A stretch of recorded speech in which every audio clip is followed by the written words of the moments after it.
এই দেউচা নিয়ে মুখ্যমন্ত্রী কয়েক বছর আগে বলেছিলেন দেউচা নাকি 1 লক্ষ লোকের চাকরি হবে। আমি সেদিনও চ্যালেঞ্জ করেছি, আজও চ্যালেঞ্জ করছি, মুখ্যমন্ত্রী মিথ্যা কথা বলছেন। নেত্রী মমতা ব্যানার্জি স্কুলগুলোকে সুনিখারা, কলেজগুলোকে সুনিখারা বানিয়ে দাও। আরো কি কি খানা বানাবে জানো না? সব তো চোখে পড়ে না। কোনো স্কুল কলেজ, কোনো কলেজে পড়াশোনা হচ্ছে না। আমাকে নিরাপত্তা দেওয়া হয় এই কারণে তৃণমূলের অনেকটা তার গায়ে জ্বালা আছে, এটাকে নিয়ে নানা রকম অপপ্রচার আছে। আমি কারোর কাছে সুবিধা নিই, তার জন্য মিথ্যা প্রচার আছে। আমি যদি একটা কথা বলি, ভারতবর্ষের কেন্দ্রীয় গোয়েন্দা সংস্থা তাদের রিপোর্ট অনুযায়ী নিরাপত্তা ব্যবস্থা দেওয়া হয়। বোঝার চেষ্টা করবেন, আমি নির্বাচনে হারার আগে থেকে এটা দেওয়া হয়। কারণটা কি জানেন?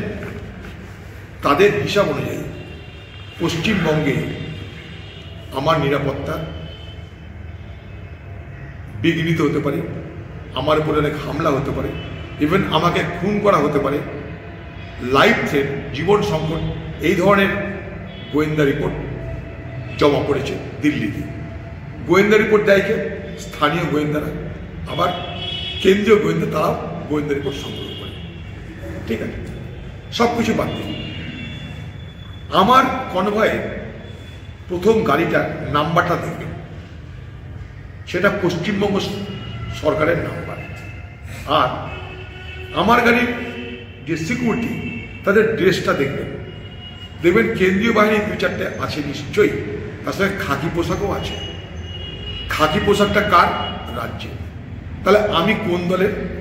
আমি নয় কেন্দ্রের সরকারের খাতিরদারি করছে আমাকে, এটাই তো বলছে ওরা। কেন্দ্র সরকার খাতির করছে, তাকে মদত করছে, ভালো কথা। তাহলে তৃণমূলও কি মদত করছে আমাকে? তাহলে তৃণমূলের পুলিশ, সরকারের পুলিশ কেন আমার সঙ্গে? রাজ্য সরকারের পুলিশ কেন? রাজ্য সরকারের গাড়ি কেন? ছোট্ট প্রশ্ন। আমার সঙ্গে পুলিশ, খাকি পুলিশ কার? রাজ্যে। আমার সঙ্গে গাড়ি ওয়েস্ট বেঙ্গল, নাম্বার দেওয়া, কার? গাড়ির মালিক রাজ্য। দেখে নিন আপনারা, কিছু বলার আগে জানবেন। এখন অনেকে চাই যে তাদের গায়ে জ্বালা ধরতে পারে। পশ্চিমবঙ্গের মুখ্যমন্ত্রী মমতা ব্যানার্জি, তিনি রেলমন্ত্রী থাকার পর, রেলমন্ত্রী ছাড়ার পর তিনি যখন রাজ্যের মুখ্যমন্ত্রী, তখনও তার সঙ্গে কেন্দ্রীয় বাহিনী ছিল, কিন্তু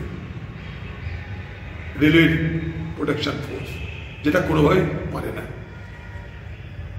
জানি না কোনো কারণে দিয়েছিল, কারণ তিনি রেলের মন্ত্রী ছিলেন, তাই রেল দপ্তরের পক্ষ থেকে তাকে দেওয়া হয়েছিল, কিংবা তিনি দাবি করেছিলেন।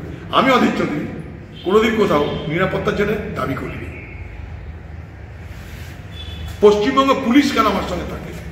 সেটা পশ্চিমবঙ্গের তৃণমূল নেতাদের উচিত আমাকে বলার আগে রাজ্যের পুলিশ মন্ত্রীকে জিজ্ঞেস করে। ওরা চায় আমার বিপদ হোক, আমার জীবন সংকট হোক। সেই রিপোর্ট কেন্দ্রীয় সরকারের কাছে আছে, রাজ্য সরকারের পক্ষ থেকে দেওয়া হয়েছে। রাজ্যের গোয়েন্দা, কেন্দ্রের গোয়েন্দা মিলে কারণ নিরাপত্তার কথা ভাবে। আমার নিরাপত্তা নিয়ে সংকট নিয়ে গোয়েন্দা বিভাগের অনেক প্রশ্ন আছে, তাদের অনেক সন্দেহ আছে, তাদের অনেক আশঙ্কা আছে। আমার জীবন সংকট নিয়ে আশঙ্কা থেকে নিরাপত্তা বাহিনী দেওয়া হয়েছে। নেত্রী মমতা ব্যানার্জি স্কুলগুলোকে সুনিখারা, কলেজগুলোকে সুনিখারা বানিয়ে দাও। আরো কি কি খানা বানাবে জানো না? সব তো চোখে পড়ে না। কোনো স্কুল কলেজ, কোনো কলেজে পড়াশোনা হচ্ছে না। কোথাও দিয়ে একটা বিশ্ববিদ্যালয়ের কথা বলতে পারবো না। সাধারণ কোনো কলেজে, সে সরকারি হোক বেসরকারি হোক, পশ্চিমবঙ্গের কোথাও কোনো কলেজে পড়াশোনা হয় না। কোনো কলেজে পড়াশোনা হয় না।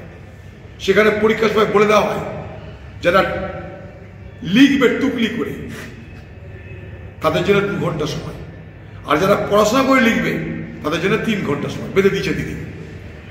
অর্থাৎ তুমি নকল করো, যেহেতু নকল করতে কোনো অসুবিধা নাই, টাইমটা কম না, আর লিখতে স্মরণ করে লিখতে হবে, একটু টাইমটা বেশি দিতে হবে, 3 ঘন্টা। একটা গড় হয়ে গেছে।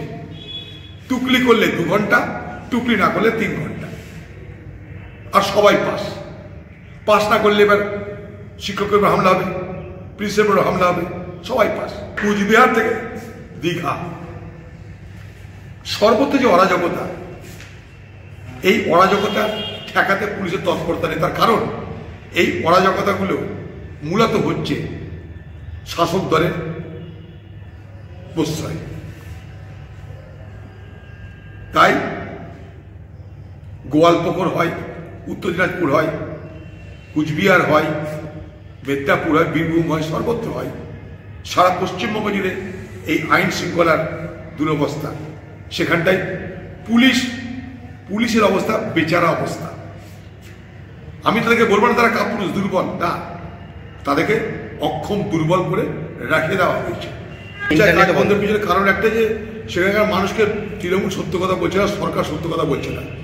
প্রত্যেকবার ভোট আসে, এর আগেও কিন্তু দেউচা ভোটের সময় বাজারে এসেছিল। দেউচা ভোটের সময় বাজারে দেউচা আসে শিল্প নিয়ে, সাম্প্রদায়িক বিভাজনের জন্য এনআরসি আসে, আর মানুষকে প্রলোভিত করার জন্য দু চারটে আর্থিক সহযোগিতার তত্ত্ব আসে। এই তো ভোট।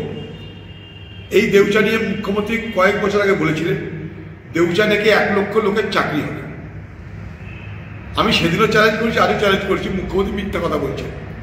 প্রথম কথা, দেউচা যে প্রকল্প, সেই প্রকল্প বাস্তবে কতটা লাভজনক এবং সেই প্রকল্প কতটা ফিজিবল, তার যোগ্যতা কত, তা নিয়ে প্রচুর প্রশ্ন আছে। কারণ এই দেউচা পাচামিতে কয়লা বার করতে গেলে যে ধরনের টেকনোলজি দরকার, যে ধরনের যন্ত্রপাতি দরকার, সেগুলো এদেশে পাওয়া যায় না। কোন বিদেশ থেকে আনবেন জানি না। শুনলাম দিদি লন্ডনে যাচ্ছেন, হয়তো লন্ডন থেকে নিয়ে আসবেন, জানি না। কিন্তু মানুষকে ধোকা দেওয়ার জন্য দেউচা যথেষ্ট।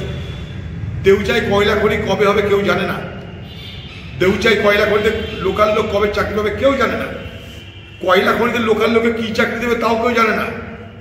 মাঝখানে বললো না আমি সিভিক পুলিশের চাকরি দেবো।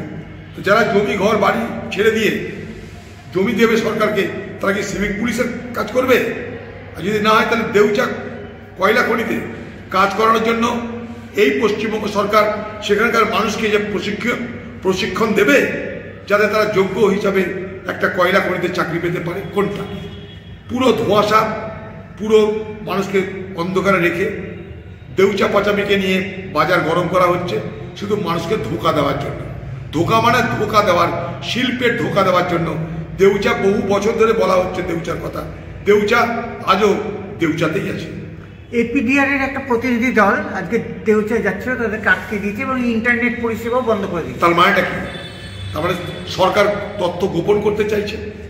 আমার যদি সবকিছু খোলামেলা থাকে, আমার যদি লুকোচুরি খেলার দরকার না পড়ে, আমার যদি স্বচ্ছতা থাকে, সবাই দেখতে পারে, অসুবিধা কি আছে? এইটাই তো বলতে চাইছিলাম। সরকারের উচিত শ্বেতপত্র প্রকাশ করে বলে দেওয়া এই করব। গাল গল্প যা করে মানুষকে বিভ্রান্ত করা নয়, সত্য করে স্পষ্ট করে বলুন, সেখানকার মানুষকে সঙ্গে নিয়ে করুন। আমরাও চাই শিল্প পশ্চিমবঙ্গ শিল্পে খরা সবাই জানে। দিদি একটা করে বাণিজ্য সম্মেলন করে, লক্ষ লক্ষ কোটি টাকা বিনিয়োগের কথা বলে, তারপরে কাউকে খুঁজে পাওয়া যায় না। আচ্ছা, দেউচা পাচামিতে কারা বিনিয়োগ করবে জানতে পারি? কারা বিনিয়োগ করবে? কোন পুঁজিপতি বিনিয়োগ করবে? কোন শিল্পপতি দেউচা পাচামিতে বিনিয়োগ করবে আমরা জানতে পারি কি? না সরকার করবে? সরকার কি এত টাকা আছে তারা নিজেরাই কয়লা খনি বানাবে, না কোনো বেসরকারি পুঁজিকে দিয়ে কয়লা খনি বানাবে? তারা কারা? টেন্ডার হয়েছে কি? দরপত্র জানা গেছে কি? সব কিছু অন্ধকারে। একদম এখানে বাটপাড়ি করা হচ্ছে লোকের সঙ্গে, সব ধোকা ধাপ্পা চলছে বাজার। বীরভূমে তৃণমূল দলের মধ্যে প্রতিদিন খুন খারাপের কথা আমরা শুনতে, প্রায় প্রতিদিন বলবো না, প্রায় খুন খারাপের কথা শুনতে পাচ্ছেন আপনারা। ওটা বীরভূমের তৃণমূল দল দ্বিধা বিভক্ত। বোমা গুলি পিস্তল নিয়ে একটা গ্যাং আরেকটা গ্যাং, অর্থাৎ বলা হয় বীরভূমে যে একটা দল দিদির দল, একটা তার খোকাবাবুর দল, তাদের মধ্যে অবিরাম সংঘর্ষ চলছে, খুন খারাপি চলছে, আগুন লাগানো চলছে। তা সেগুলোকে সামাল দেবার জন্য হয়তো কোর কমিটির বৈঠকের প্রয়োজন হয়েছে।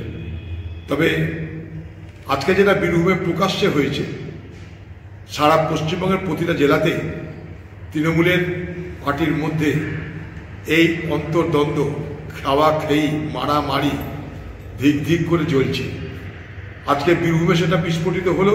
কিছুদিন আগে সারা পশ্চিমের প্রতিটা জেলাতেই সেগুলো আগামী দিনে প্রকাশ পাবে, দেখতে পাবে।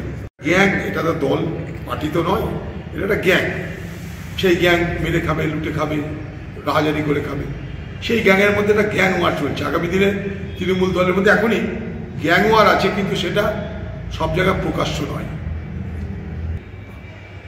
ভুতুরে ভোটার লিস্ট এই পশ্চিমবঙ্গে আছে এবং সেটা তৃণমূলের জ্ঞানেই আছে।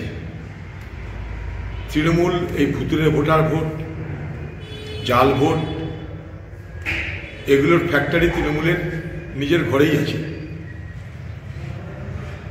তৃণমূল দল একটা নির্বাচনের নামার প্রক্রিয়া শুরু করেছে, তাই ঢাকঢোল পিটিয়ে এই বাংলায় শিল্প কোথায়, স্বাস্থ্য কোথায়, শিক্ষা কোথায়, সেগুলোর কথা মানুষকে না বলে আপনার বাড়িতে কটা ভোটার আছে, কজন আমাদের ভোট দেয়, কজন দেবে না, কজন মৃত, কজন পরিযায়ী শ্রমিক, তাদের তালিকা তৈরি করছে এই কারণে যাতে নির্বাচনের সময় ভালো করে জাল ভোট, ছাপ্পা ভোট দেওয়া যায়।